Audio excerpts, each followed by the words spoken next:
Bugun yer yuzining katta qismi cho'llanish xavfi ostida. Ayrim hisob-kitoblarga ko'ra, sayyoramizning 40% dan ortig'i allaqachon cho'lga aylangan. Yana shuncha hudud esa cho'llanish tomon ildamlamoqda. Ammo Xitoydagi Kubuchi cho'lida amalga oshirilgan noyob ekologik tajriba inson tabiatni qayta tiklash qudratiga ham ega ekanini isbotladi. Kubuchi cho'li ilgari hosildor yer bo'lgan. Bu yerlarda qishloqlar, daryolar va keng dalalar mavjud edi.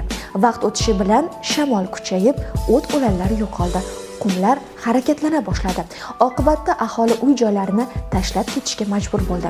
2025-yilga kelib Xitoy hududining qariyb 27,4% cho'llanishdan zarar ko'rgani ma'lum qilindi. Bu muammoga qarshi kurashgan inson sobiq maktab o'qituvchisi Van Wenbiao edi. U har kuni qumli hudud orqali 10 kilometrlab yo'l bosib ishga qatnar, shamol va qum bo'ronlari bilan yuzma-yuz kelardi. Shunda u, agar cho'ldan qochib qutula olmasam, uni tiklanishga majbur qilaman degan qarorga keladi. 1988-yildan boshlab Van Wenbiao barcha mablag'ini cho'lni tiklashga sarfladi. Ilk bosqichda shamol to'siqlari qurildi va millionlab daraxtlar ekila boshladi. Keyin esa eng kutilmagan ammo samarali yechim qo'llanildi. Quyonlar. Cho'l hududiga 1 milliondan ortiq Rex zotli quyon maxsus nazorat ostida joylashtirildi. Bu quyonlar sovuqqa chidamli, kam suv talab qiladi va tez ko'payadi. Eng muhimi, ularning axlati azot, fosfor va kaliyga boy bo'lib, qumli yerni unumdor tuproqqa aylantirdi.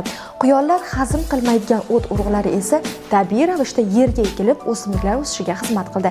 Keyinchalik hududda katta quyosh elektrostansiyasi barpo etildi. Ot shaklida joylashtirilgan 196 mingta quyosh paneli nafaqat minglab odamlarni elektr energiyasi bilan ta'minladi, balki o't-o'lanlar o'sishiga ham qaysidir ma'noda yordam berdi. Bu choralar natijasida Kubuchi cho'lida barqaror ekotizim shakllandi. 2023-yilda e'lon qilingan ma'lumotlarga ko'ra, yovvoyi hayvonlar soni 4 barobarga oshgan. Qushlar qaytgan va 100 dan ortiq o'simlik turi tiklangan. Yer osti suvlari esa 5-6 metrga ko'tarilgan. Qiziq jihati shundaki, Avstraliyada quyonlar nazoratsiz qoldirilib, ekologik falokatga sabab bo'lgandi. Kubuchi tajribasining muvaffaqiyati esa aynan rejalashtirilgan va qat'iy nazorat qilingan tizimda edi. 2011-yilda Birlashgan Millatlar Tashkiloti Kubuchi loyihasini dunyo uchun namuna deb tan oldi. Bugun ushbu model Afrika, Yaqin Sharq va Yevropa davlatlarida ham qo'llanilmoqda. Bu tajriba inson irodasi va aqlli yondashuv orqali hatto cho'lni ham yashil hududga aylantirish mumkinligini ko'rsatdi.